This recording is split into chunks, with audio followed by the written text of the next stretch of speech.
একই পরিবারের পরপর ৩ জন সদস্যের মৃত্যুকে কেন্দ্র করে উদ্বেগ ছড়ালো এলাকা জুড়ে। জানা যায়, সিতাই ব্লকের ব্রহ্মোত্তর চাতরা গ্রামে মাত্র ২২ দিনের মধ্যে একই পরিবারের স্বামী ও ২ স্ত্রীর মৃত্যুতে শোকস্তব্ধ গোটা গ্রাম। মৃতদের নাম জোনাকু বর্মন, বয়স ৬৩, তার বড় স্ত্রী ক্ষীরবালা বর্মন, বয়স ৫৭, ও ছোট স্ত্রী জয়ন্তী বর্মন, বয়স ৪৫।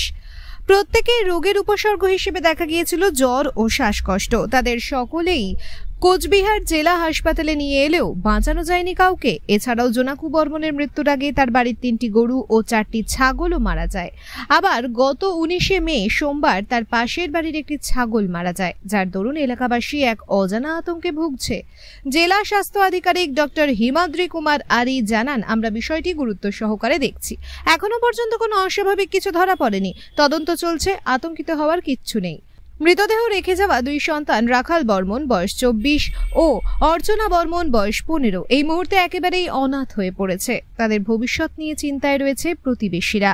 স্থানীয় বাসিন্দা ও প্রতিবেশীরা কি বলছেন আমরা শুনে নেব। এই বিষয়ে আমরা এখন কি বলি, এখন হঠাৎ করে সমস্যা শুরু হয়ে যায়, হাসপাতাল নিয়ে যাওয়া হয়, সিটি থেকে ট্রান্সফার করে দিনাটা থেকে ট্রান্সফার করে কোচবিহারে, ওখানে ডাক্তার দেখতে দেখতে মৃত্যু বলে ঘোষণা করে। ওই পরিবারের কে প্রথম মারা যায় এবং কবে মারা যায়? ওরা ছিল একজন গার্জিয়ান, 2টা বউ ছিল। ছোট বউটা প্রথমে মারা যায়, তৃতীয়তে সে পুরুষটা মারা যায়, তৃতীয়তে সে বড় স্ত্রী আর কি। হ্যাঁ, বড় স্ত্রী মারা যায়। এখন মনে করো 5 জনকার মধ্যে 3 জনে চলে গেছে আর 2 জন আছে। কি নাম আপনার? আমার নাম কমলিকান্ত বর্মন। এই জায়গাটার নাম ইয়ার ছাত্রা। প্রধান পঞ্চায়েত, তারপরে যে প্রশাসনের কাছে এটাই দাবি যে এদের পরিবারের তো 5 জন ছিল টোটাল, তার মধ্যে 3 জন চলে গেছে আর 2টা ছেলে আর মেয়েটা আছে। এখন ওদের কাছে দাবি যে বাচ্চা দুটো কিভাবে বাঁচবে। তার আচ্ছা, মৃত্যুর আগে কি উপসর্গ দেখা দিয়েছিল? উপসর্গ কি ওদের যে 3 জন মারা গেছে 3 জনকার শ্বাসকষ্টের প্রবলেম ছিল। এই শ্বাসকষ্ট নিয়ে 3 জনে মারা গেল। সেটা কতদিন ধরে ছিল? কতদিন না, যেদিন মারা গেছে হুট করেই হয় আর কি। হ্যাঁ।